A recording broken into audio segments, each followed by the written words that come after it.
அயோத்தி ராமர் கோவில் திறப்பு விழாவை முன்னிட்டு அயோத்தி நகரமே விழாக்குளம் பூண்டிருக்கிறது. உலகம் முழுவதும் 100 ஆன்மீக ஸ்தலங்களை வடிவமைத்த சோம்புரா குடும்பத்தினர் கோவிலை வடிவமைத்திருக்கின்றனர். அது தொடர்பான இந்த தொகுப்போடு நியூஸ் 18 ஸ்பெஷல் நிறைவடைகிறது.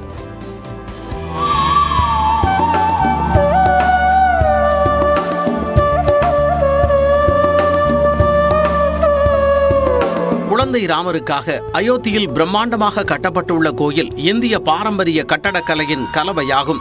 இக்கோயில் 1000 ஆண்டுகளுக்கு நிலைத்து நிற்கும் வகையில் கட்டப்பட்டுள்ளது.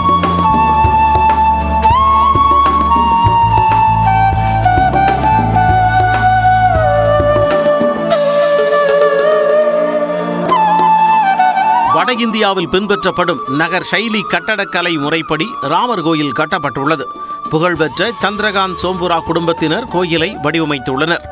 இவர்கள் உலகம் முழுவதிலும் 100 ஆன்மீக ஸ்தலங்களை வடிவமைத்தவர்களாவர். உலகில் வேறு எங்கும் இல்லாத வகையில் மிகவும் தனித்துவமாக கோயில் கட்டப்பட்டுள்ளதாக அதன் முதன்மை வடிவமைப்பாளர் சந்திரகாந்த் சோம்புரா பெருமிதம் தெரிவிக்கிறார்.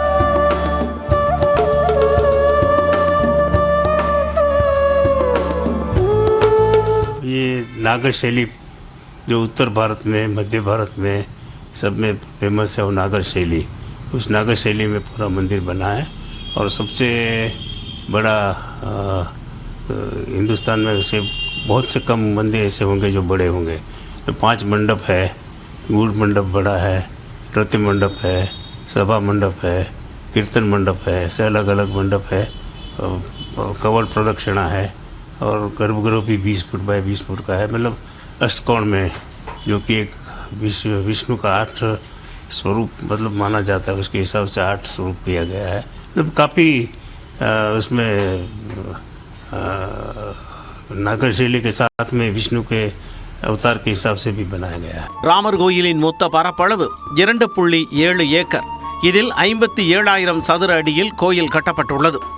3 மாடிகளை கொண்ட கோயில் முழுவதும் எஃகு மற்றும் இரும்பை பயன்படுத்தாமல் கட்டப்பட்டுள்ளது. 90 ஆண்டுகள் வரை மட்டுமே இரும்பு தாக்குப்பிடிக்கும் என்பதால் இரும்பை பயன்படுத்தவில்லை என அதன் வடிவமைப்பாளர்கள் கூறுகின்றனர். கோயில் உயரம் 161 அடியாகும். இது குதுப் மினாரில் 70% என தெரிவிக்கப்பட்டுள்ளது.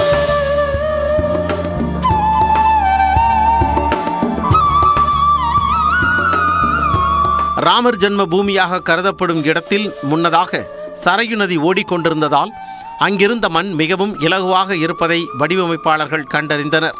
இதனால் முதலில் கோவில் பகுதி முழுவதும் 15 மீட்டர் ஆழத்திற்கு மண் தோண்டப்பட்டது. பின்னர் புதிதாக மண் கொட்டி 47 அடுக்கு தளங்களுடன் பாறை போன்று வலுவாக மாற்றப்பட்டது. அஸ்திவாரத்தை மேலும் வலுப்படுத்த தென்னிந்தியாவில் இருந்து கொண்டு செல்லப்பட்ட 6.3 மீட்டர் தடிமன் கொண்ட திடமான கிரானைட் கல் போடப்பட்டது. கோயிலின் இளஞ்சிவப்பு கட்டடத்திற்கான பன்சி பகர்பூர் என்று அழைக்கப்படும் மணற்கல் ராஜஸ்தானில் இருந்து கொண்டு வரப்பட்டது. தரை தளத்தில் 160, முதல் தளத்தில் 132, இரண்டாவது தளத்தில் 74 என மொத்தம் 366 தூண்கள் உள்ளன. இவை அனைத்தும் மணற்கற்களால் செய்யப்பட்டு பின்னர் செதுக்கப்பட்டவை. அலங்கரிக்கப்பட்ட கருவறை ராஜஸ்தானில் இருந்து கொண்டு வரப்பட்ட வெள்ளை மக்ரானா மார்பிள் கல்லால் வடிவமைக்கப்பட்டது. தாஜ்மஹாலும் இதே வெள்ளை மக்ரானா மார்பிள் கல்லால் வடிவமைக்கப்பட்டது குறிப்பிடத்தக்கது.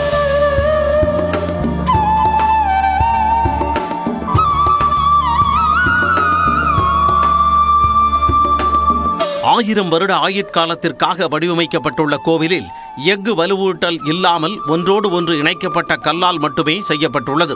மிகச் சிறந்த தரமான கிரானைட், மணற்கல் மற்றும் பளிங்குகள் மட்டுமே பயன்படுத்தப்பட்டுள்ளன.